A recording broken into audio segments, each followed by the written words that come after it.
ناظرین السلام علیکم، مکتب ہند چینل میں آپ کا استقبال ہے۔ آج ہم آپ کے سامنے حضور صلی اللہ علیہ وسلم کا پاکیزہ بچپن اس موضوع پر تقریر لے کر حاضر ہوئے ہیں۔ السلام علیکم، میرا نام میمن عبدالرزاق قربو ہے۔ میں جماعت چہروں میں زیر تعلیم ہوں۔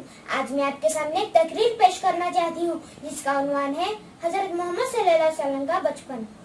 سید الانبیاء والمرسلین حضرت محمد مصطفیٰ صلی اللہ علیہ وسلم 12 ربیع الاول بروز پیر یعنی 20 اپریل سن 571 میں صبح صادق پاکیزہ بدن ختنہ شدہ بحالت سجدہ مکہ مکرمہ میں اپنے والد ماجد عبداللہ کے مکان میں پیدا ہوئے، جو کہ آپ صلی اللہ علیہ وسلم کی ولادت سے 2 ماہ قبل ہی وفات پا چکے تھے۔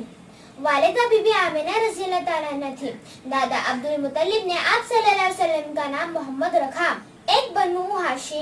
ایک یہودی بنو ہاشم اور بنو قریش سے پوچھتا ہوا آیا کہ آپ کے یہاں کوئی بچہ پیدا ہوا ہے؟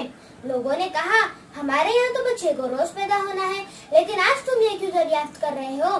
اس نے کہا میں نے توریت میں پڑھا ہے کہ نبی کے پیدائش کے دن ایک مخصوص تارا طلوع ہوگا، جو کہ آج صبح میں نے آسمان میں طلوع ہوتے ہوئے دیکھا۔ گویا اللہ تعالیٰ نے نبی کے پیدائش پر آسمان کو چراغان کر دیا تھا۔ سبھی پیغمبروں نے آپ صلی اللہ علیہ وسلم کی ولادت سے قبل ہی آپ صلی اللہ علیہ وسلم کے آنے کی خبر دی تھی۔ اس یہودی نے پھر فرمایا کہ مجھے اس بچے سے ملنا ہے، گویا اسے اس بچے سے ملایا گیا۔ آپ صلی اللہ علیہ وسلم کے دیکھنے کے بعد اس نے کہا مجھے اس بچے کی پیٹھ دیکھنی ہے، گویا اسے آپ صلی اللہ علیہ وسلم کی پیٹھ بتلائی گئی۔ پیٹھ دیکھنے کے بعد وہ اچانک بے ہوش ہو کر زمین پر گر گیا۔ جب اسے ہوش میں لایا گیا اور بے ہوش ہونے کی وجہ دریافت کی گئی تو اس نے عرض کیا اس نومولود بچے کی پیٹھ پر مہر نبوت ہے، مبارک ہو نبوت نبی اسرائیل سے نکل کر اسماعیل میں منتقل ہو گئی۔ اور اے مکے والو، اب تم عرب کے سردار و تاجدار بنا دیے جاؤ گے، دنیا تمہاری تاجداری تسلیم کرے گی۔ دائی حلیمہ کو آپ صلی اللہ علیہ وسلم کو دودھ پلانے کا شرف حاصل ہوا۔ جب دائی حلیمہ نے آپ صلی اللہ علیہ وسلم کو لے کر رخصت ہونا بی بی آمنہ سے اجازت لے کر آپ صلی اللہ علیہ وسلم کو لے کر رخصت ہونا چاہا تو یہ خواہش ظاہر کی کہ مکہ مکرمہ میں کعبے کا طواف کروں۔ جیسے ہی دائی حلیمہ آپ صلی اللہ علیہ وسلم کو گود میں لے کر کعبے کا طواف کرنا شروع کیا تو ان کی آنکھیں دنگ رہ گئی کہ کعبے کی دیواریں آپ صلی اللہ علیہ وسلم کی طرف جھکتی ہوئی پائی گئی۔ حضرت اسود کا بوسط دلانا چاہا تو حضرت اسود اپنی جگہ سے نکل کر آپ صلی اللہ علیہ وسلم کے ہونٹوں تک آ پہنچا۔ جیسے ہی دائی حلیمہ اپنی اونٹنی پر بیٹھی تو کمزور اور نادوا اونٹنی میں جیسے جان آ گئی۔ اونٹنی نے کعبے کی طرف رخ کر کے سجدہ کیا اور ہوا سے باتیں کرتے ہوئے چلی۔ جب آپ صلی اللہ علیہ وسلم جھولے میں جھولتے تو چاند بھی اسی طرف چلا جاتا، گویا آپ صلی اللہ علیہ وسلم کا کھلونا چاند تھا۔ سبحان اللہ۔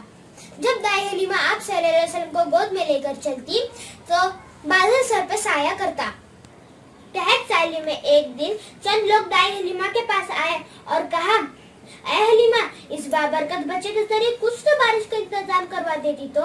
دائی حلیمہ اس بابرکت بچے کو مراد آپ صلی اللہ علیہ وسلم کو گود میں لے کر نکلی اور عرض کیا اے اللہ، اس محمد کا واسطہ باران رحمت نزول کر دے کہ اتنے میں اچانک آسمان میں کالی کالی گھٹائیں چھانے لگی۔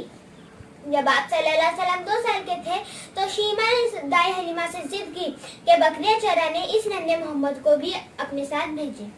دائی حلیمہ نے منع کیا اور کہا نہیں، یہ ننھا بچہ ہمارے پاس بی بی آمنہ کی امانت ہے۔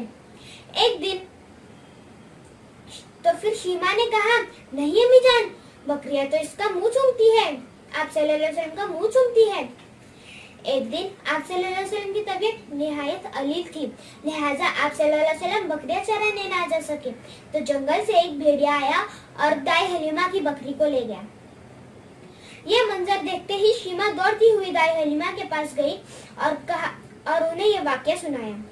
یہ واقعہ آپ صلی اللہ علیہ وسلم نے بھی سنا اور بستر سے اٹھ کھڑے ہوئے اور کہا چلو شیما، ہم بکری کو واپس لے آتے ہیں۔ سب کے منع کرنے کے باوجود بھی وہ جنگل میں چلے گئے اور دائی حلیمہ اور شیما کے ہمراہ حارث بھی ہو چلے